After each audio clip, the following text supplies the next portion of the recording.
Friends, இந்த வீடியோவில் என்ன பார்க்க போகிறோன்னா ஓட்டர் ஐடி பற்றி பார்க்க போகிறோம். ஓட்டர் ஐடியில் பார்த்தீங்கன்னா நிறைய பேருக்கு நிறைய மிஸ்டேக்ஸ் இருக்கும்.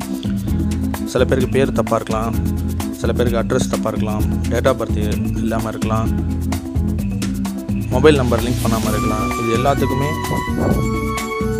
சொல்யூஷன் இருக்குது. ரொம்ப ஈஸியாக நம்ம மொபைலில் இருந்து இதெல்லாம் சேஞ்ச் பண்ணிக்கலாம். அது எப்படின்னு பார்க்கலாம். ஃபஸ்ட்டு கூகுளில் போய் TN voter ID address change அப்படின்னு டைப் பண்ணுங்கள். இந்த பேஜ் டிஸ்பிளே ஆகும். அதில் இந்த ஃபஸ்ட்டு ஒன்று கிளிக் பண்ணுங்கள்.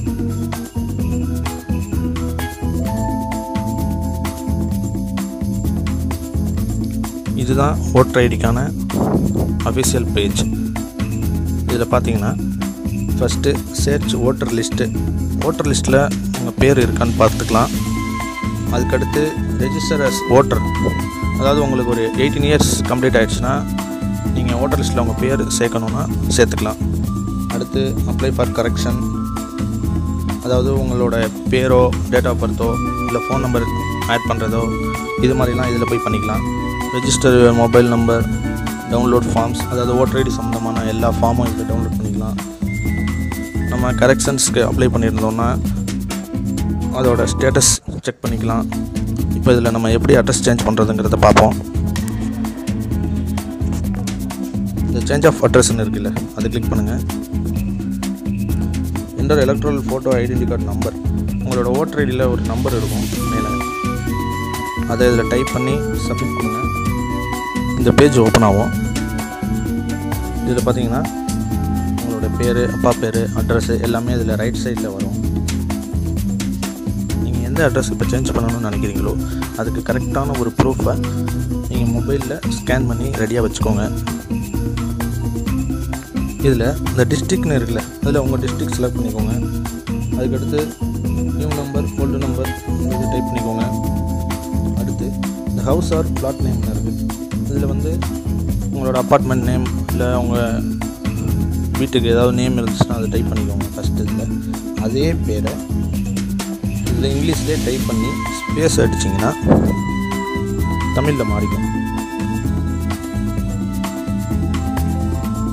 எக்ஸாம்பிள் பார்த்தீங்கன்னா ரோஹிணி அப்பார்ட்மெண்ட் அடிச்சிங்கன்னு வச்சுக்கோங்களேன். இப்போ நீங்கள் ரோஹிணி அப்பார்ட்மெண்ட்டில் இருக்கீங்கன்னா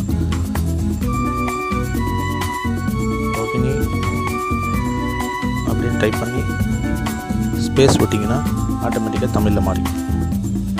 இதே மாதிரி எல்லா இடத்துலையும் டைப் பண்ணிக்கோங்க.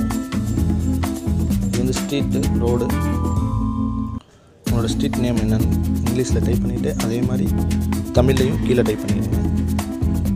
அடுத்து உங்களோட ஏரியா நேம், அடுத்து தாலுக்கா, அடுத்து வில்லேஜ். இந்த வில்லேஜ் நீங்கள் செலக்ட் பண்ணிட்டீங்கனாலே ஆட்டோமேட்டிக்காக உங்களோட போஸ்டல் கோடெல்லாம் அதுவே எடுத்துக்கும். அதனால் கரெக்டாக நீங்கள் எந்த ஏரியாங்கிறத கரெக்டாக இதில் செலக்ட் பண்ணிக்கோங்க. அடுத்து உங்கள் மொபைல் நம்பர், இமெயில் ஐடி கண்டிப்பாக கொடுங்க. ஏன்னா மொபைல் நம்பருக்கு தான் நம்மளோட ட்ராக்கிங் மெசேஜ் எல்லாம் வரும். ஸோ மொபைல் நம்பர் கரெக்டாக கொடுத்துருங்க. கீழே அப்லோட் சப்போர்ட்டிங் டாக்குமெண்ட்டுன்னு இருக்குல்ல, அதில் தான் நீங்கள் ஸ்கேன் பண்ணி வச்சுருக்க கரெக்டான ப்ரூஃபை செலக்ட் பண்ணணும். அதில் ஃபைலை கிளிக் பண்ணிங்கன்னா உங்கள் மொபைலில் ஃபைல் மேனேஜர் கேட்கும். ஃபைல் மேனேஜர் போனீங்கன்னா நீங்கள் ஸ்கேன் பண்ணியிருக்க அந்த ஒரிஜினல் ஃபைல் கேட்கும். அதை கிளிக் பண்ணிவிட்டு கீழே சப்மிட் கொடுத்தீங்கன்னா உங்களோட நீங்கள் என்னென்ன டைப் பண்ணியிருக்கீங்களோ அது எல்லாம் டிஸ்பிளே ஆகும். எல்லாத்தையும் திரும்ப ஒரு தடவை கரெக்டாக இருக்கா அப்படின்னு சொல்லி செக் பண்ணிக்கோங்க. ஓகேன்னு சொல்லலாம், நெக்ஸ்ட்டு கொடுங்க. அதுக்கடுத்து சக்ஸஸ்ஃபுல்லி ரெஜிஸ்ட்ரேஷன் வரும். அதை ஒரு ஸ்க்ரீன்ஷாட் எடுத்துக்கோங்க. அதில் உள்ள ட்ராக்கிங் நம்பரை சேவ் பண்ணி வச்சுக்கோங்க. நம்ம சேஞ்ச் பண்ண அட்ரஸோட புது ஓட்டர் ஐடி நம்ம வீட்டுக்கு வர்றதுக்கு 3 மாதம் ஆகும். ஸோ அது வரைக்கும் வெயிட் பண்ணுங்கள். இந்த ட்ராக்கிங் நம்பரை வச்சு செக் பண்ணிக்கோங்க. இந்த வீடியோ உங்களுக்கு யூஸ்ஃபுல்லாக இருந்துச்சுன்னா லைக் பண்ணுங்கள், ஷேர் பண்ணுங்கள், மறந்துடாமல் சப்ஸ்கிரைப் பண்ணுங்கள். தேங்க்யூ.